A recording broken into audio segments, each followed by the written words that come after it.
हाय बच्चों, I am Sunil Kumar, mathematics expert.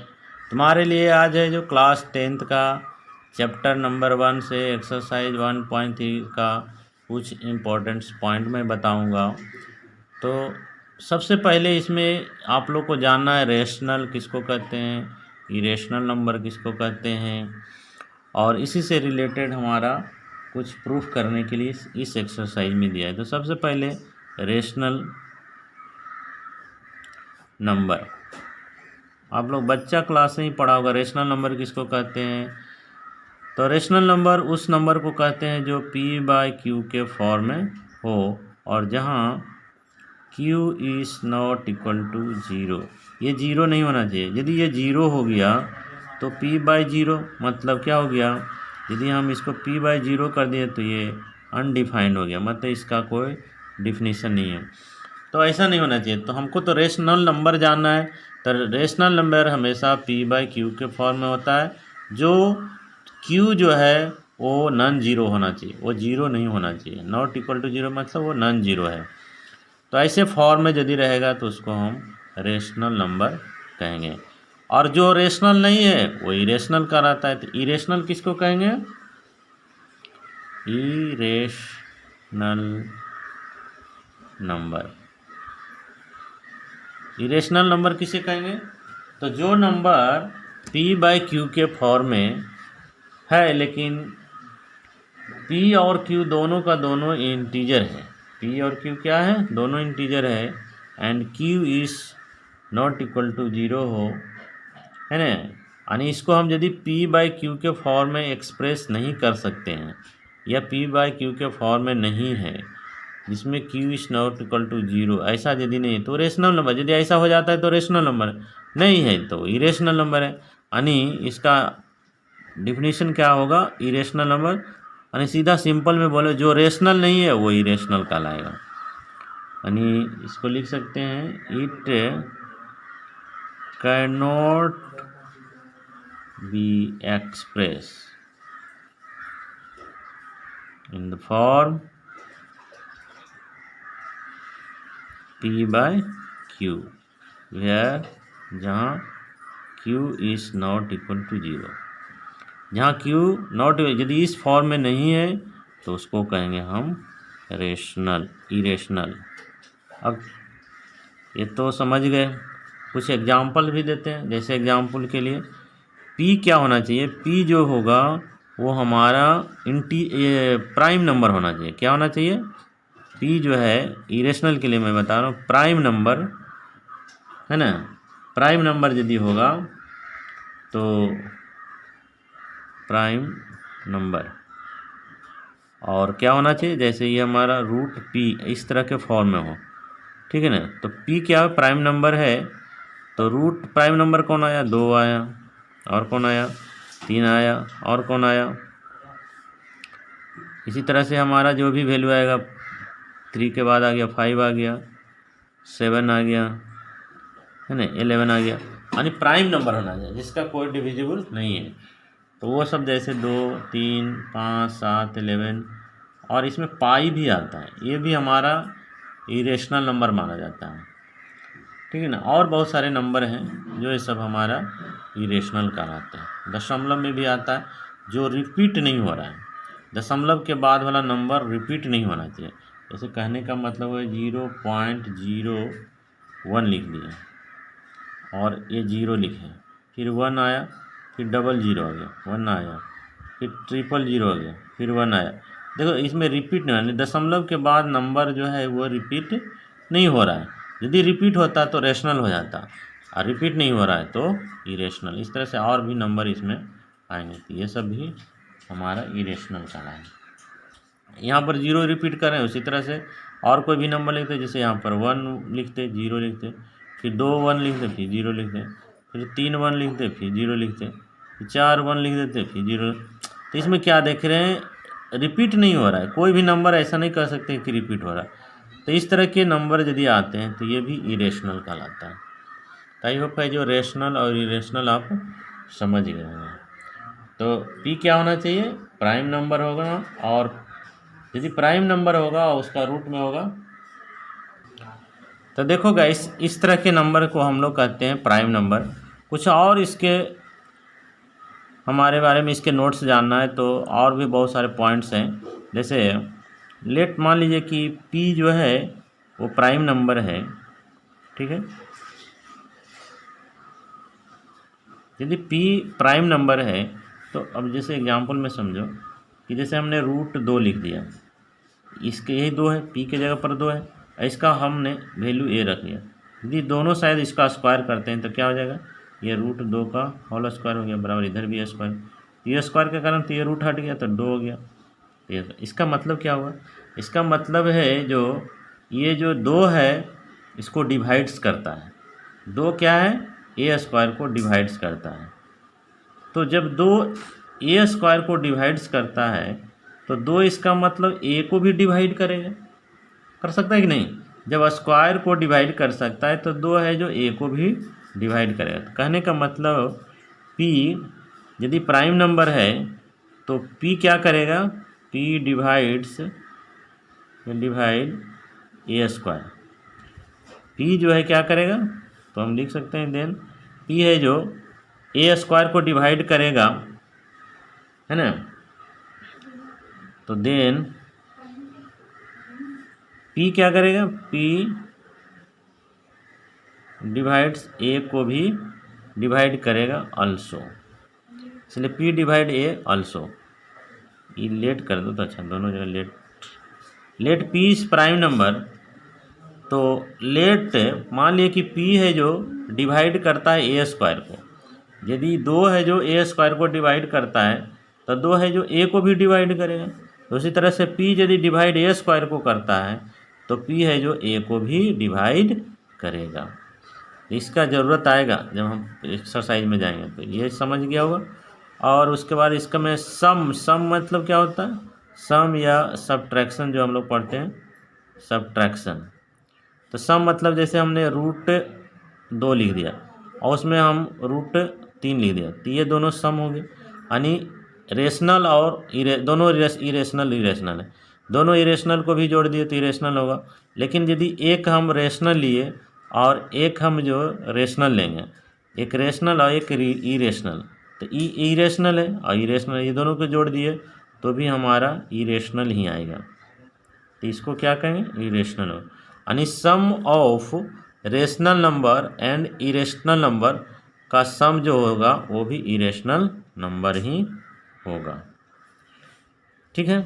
यहाँ पर प्लस के जगह पर माइनस कर दें तो भी इरेशनल नंबर ही होगा। यानी कहने का मतलब यही है कि जब किसी को जोड़ दिया जाए और या घटा दिया जाए, उसमें से एक रेशनल हो और एक रेशनल हो और एक इरेशनल हो, तो सम हो रहा है या सब्ट्रैक्शन। जैसे ये √5 लिख दिया, इसमें माइनस हम 5 लिख दिए, या √3 लिख दिया उसमें -5, तो इसका जो वैल्यू आएगा ये भी इरेशनल ही कहलाएगा।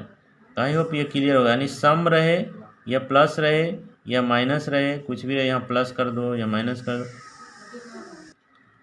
ये हमने सब्ट्रैक्शन और सम तो बता दें, इसी में प्रोडक्ट भी कर सकते हो। यानी किसी भी हमारा इरेशनल के साथ यदि कोई रेशनल का प्रोडक्ट हो तो भी इरेशनल ही माना जाता है। जैसे ये हमारा एग्जांपल नंबर 6 में कर दो, जैसे 2√2 या 3√2 या 5√7, इस तरह के यदि नंबर आते हैं तो ये भी हमारा इरेशनल ही माना जाता है। यानी ये हमारा क्या है, रेशनल है, ये क्या है, इरेशनल। तो इरेशनल और रेशनल को यदि प्रोडक्ट कर दिया जाए यानी गुना कर दिया जाए तो भी वह इरेशनल नंबर ही कहलाता है। ये सब कुछ पॉइंट्स थे जो जानना ज़रूरी था, तो मैंने ये बता दिया। अब है जो एक्सरसाइज में हम लोग चलते हैं, एक्सरसाइज 1.3 का। तो देखो गाइस, फर्स्ट क्वेश्चन आपका एक्सरसाइज 1.3 का चैप्टर नंबर 1 से है। इसमें पूछ रहा है यानी प्रूफ करने बोल रहा है, प्रूफ दैट √5 यानी √5 के जगह पर आपका √7, √2, √3 कुछ भी दे सकता है। तो सबका बनाने का एक ही तरीका रहेगा, सिर्फ नंबर यहाँ चेंज हो सकता है। यानी हमारा जो प्राइम नंबर है वो चेंज कर सकता है। तो प्राइम नंबर कौन कौन होता है, 2 होता है, 3 होता है, 5 होता है, 7 होता है, 11 होता है, यानी कोई भी रहेगा। तो वो रूट के अंदर है तो उसको हम लोग इरेशनल कहते हैं। तो ये प्रूफ करके बताइए कि √5 है जो इरेशनल नंबर है।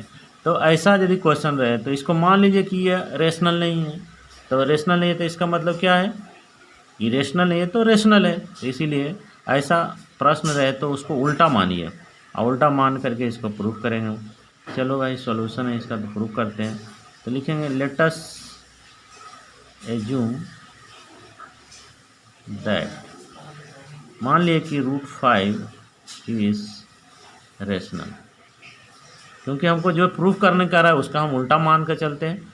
तो लेट अस एज्यूम ये √5 है रेशनल नंबर सच दैट, इस प्रकार से यह है कि यदि हम √5 को रेशनल माने हैं तो रेशनल किसे कहते हैं, वो P/Q के फॉर्म में होता है। तो मान लिया P मेरा A है और Q जो है मेरा वो B है, ठीक है ना।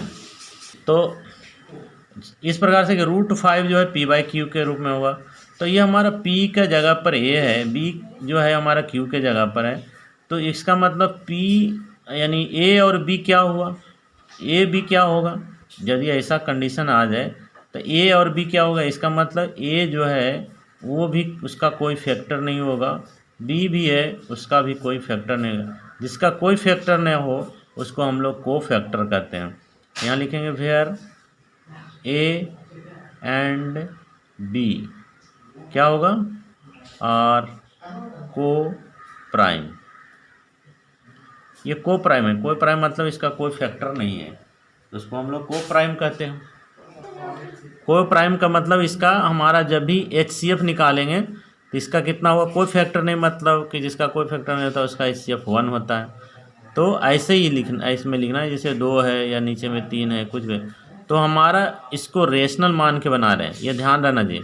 अब यदि इसको मल्टीप्लाई कर दें तो ऐसा करते हैं गाइस कि इसको हम क्रॉस मल्टीप्लिकेशन कर देते हैं। कोट इसको जब क्रॉस मल्टीप्लिकेशन करेंगे तो B है जो ऊपर आ गया तो √5 बराबर A हो गया। अब इसका क्या करेंगे, बोथ साइड स्क्वायरिंग कर दीजिए, स्क्वायरिंग बोथ साइड। जब स्क्वायरिंग करेंगे बोथ साइड तो इधर भी स्क्वायर हो गया और इधर भी स्क्वायर हो गया। यहाँ पर क्या है, B √5 है, यहाँ क्या है A है। इसको यदि इसका स्क्वायर टूटेगा तो ये रूट हट जाएगा, लेकिन इसमें तो स्क्वायर रह जाएगा। तो B² 5 हो गया, यानी इसको 5B² लिखिए। ये कितना हो गया, A²। अब देखो गाइस, हमने ये जब बता रहा था तो हम बताया था कि यदि ये P है और ये A² है तो क्या कहलाता था, ये P जो है इसको डिवाइड करता है, P क्या करता था, इसको डिवाइड करता है। तो उसी तरह से यहाँ पर 5 क्या करेगा, इसका डिवाइड करेगा, यानी इस 5 के द्वारा ये डिवाइड हो जाएगा, तभी ना ऐसा वैल्यू आएगा। ऐसा इमेजिन करो कि इसका यदि ये 5 का फैक्टर में है, 5 का ये फैक्टर में है, इसका मतलब ये 5 किससे डिवाइड हो, इसी को सॉल्व करने के बाद इसके बराबर इतना आ रहा है, इसका मतलब ये 5 का फैक्टर है, माने 5 का फैक्टर मतलब 5 से ये डिवाइड होगा, तो ये 5 का डिविजिबल हो गया, हो सकता है कि नहीं।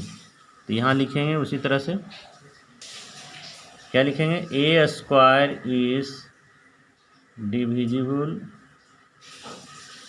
बाय 5। जब A² 5 का डिविजिबल होगा तो A भी होगा कि नहीं। इसके पहले मैं जब इसको इंट्रोडक्शन दे रहा था तो बताया था, यदि A² 5 से डिवाइड हो रहा है तो इसका मतलब A भी 5 से डिवाइड होगा, तो A is also divisible by 5। ये कंडीशन को 1 मान रख लेते हैं, ठीक है ना। यहाँ तक कोई डाउट नहीं होना चाहिए। ये हमने ऑलरेडी बता दिया, यदि ये 5 का फैक्टर में मतलब इससे ये डिवाइड होगा, तो डिवाइड जब होगा तभी तो इतना वैल्यू आया, तभी दोनों बराबर हो रहा है ना। इसका मतलब 5 के ये है जो फैक्टराइज मतलब ये डिवाइड हो रहा है। तो A² इज डिविजिबल बाय 5, तो A² जब होगा तो ये भी होगा। तो इसी तरह से यदि ऐसा है तो किसी भी इंटीजर के साथ भी हो सकता है। तो हमने मान लिया कि A बराबर यदि 5 C है, C क्या है भैया, C क्या एक इंटीजर है, C is integer. Integer negative positive कुछ भी हो सकता है। तो ऐसा है, तो इसको यदि हम इसको स्क्वायर कर दें तो स्क्वायर कर देंगे तो इधर भी स्क्वायर हो जाएगा और इधर भी स्क्वायर हो जाएगा। तो स्क्वायर करने से क्या हुआ, इसका वैल्यू कितना हो गया, ए स्क्वायर का वैल्यू इतना हो गया, तो 5b स्क्वायर हो गया, और ये कितना हो गया, 5 × 5 = 25 c स्क्वायर हो गया। अब b के बराबर क्या हो जाएगा, तो डिवाइड कर देंगे, तो 5 से डिवाइड कर दिए, 5 नीचे आ गया, 25/5 c स्क्वायर। तो क्या हो गया, देखो b स्क्वायर बराबर क्या होगा, 5 c स्क्वायर हो गया। ये 5 से कट जाता है।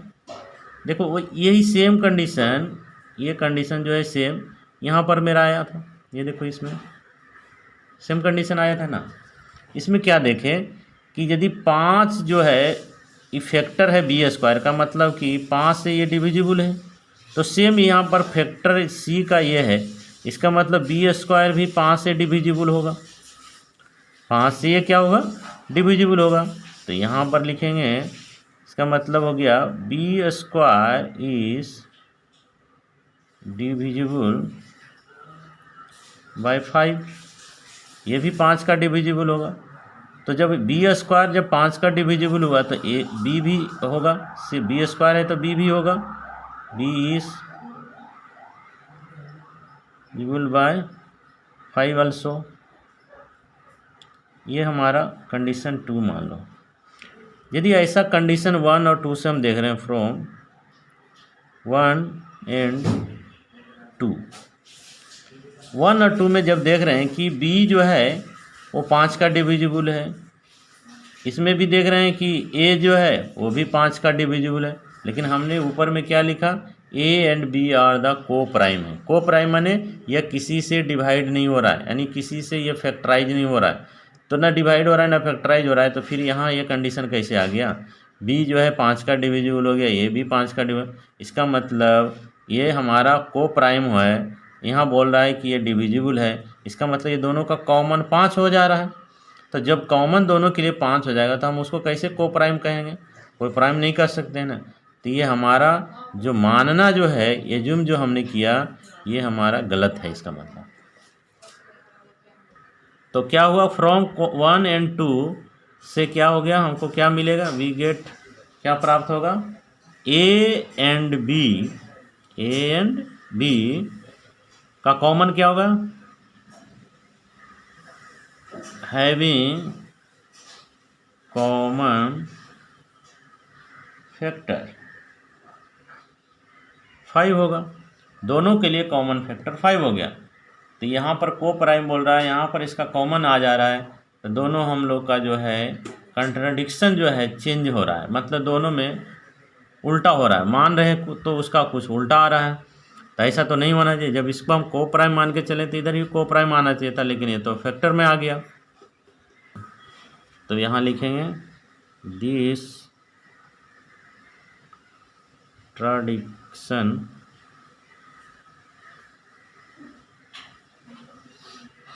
इज एराइजन। यहाँ पर हमारा है जो कंट्राडिक्शन, माने जो हम माने हैं उसका उल्टा उत्पन्न हो रहा है। हमने यहाँ को प्राइम मान के चल रहा है, यहाँ पर फैक्टर आ रहा है, तो हमारा जो कंट्राडिक्शन है जो एराइजन हो गया, बिकॉज क्योंकि आवर इन करेक्ट